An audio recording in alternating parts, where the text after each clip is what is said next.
গাজীপুরে মাদ্রাসা ছাত্রী ধর্ষণের প্রতিবাদে পীরগঞ্জে বিক্ষোভ।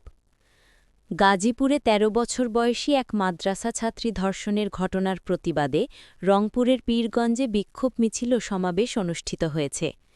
শনিবার বিকেলে পীরগঞ্জ প্রেসক্লাব চত্বরে স্থানীয় ছাত্র সমাজের উদ্যোগে এই বিক্ষোভে শতাধিক শিক্ষার্থী ও সাধারণ মানুষ অংশ নেন। বিক্ষোভকারীরা শহরের প্রধান সড়ক প্রদক্ষিণ করে বাসস্ট্যান্ড এলাকায় গিয়ে সমাবেশ করেন। বক্তারা বলেন, গাজীপুরে মাদ্রাসা ছাত্রী ধর্ষণের ঘটনাটি নৃশংস ও জঘন্য অপরাধ। তারা দোষীদের দ্রুত বিচার ও সর্বোচ্চ শাস্তির দাবি জানান।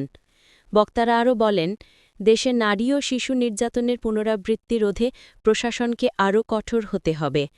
সমাবেশে অংশগ্রহণকারীরা ধর্ষকের ফাঁসি চাই, নারীর নিরাপত্তা নিশ্চিত করো সহ বিভিন্ন স্লোগান দেন।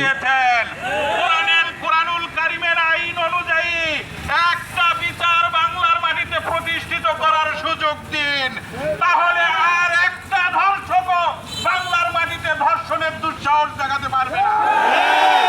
আপনারা স্বাধীনতা পরবর্তী ৫৫ বছর যাবত মানুষের তৈরি করা আইন দিয়ে ধর্ষণ বন্ধ করার চেষ্টা করেছেন, পারেন না।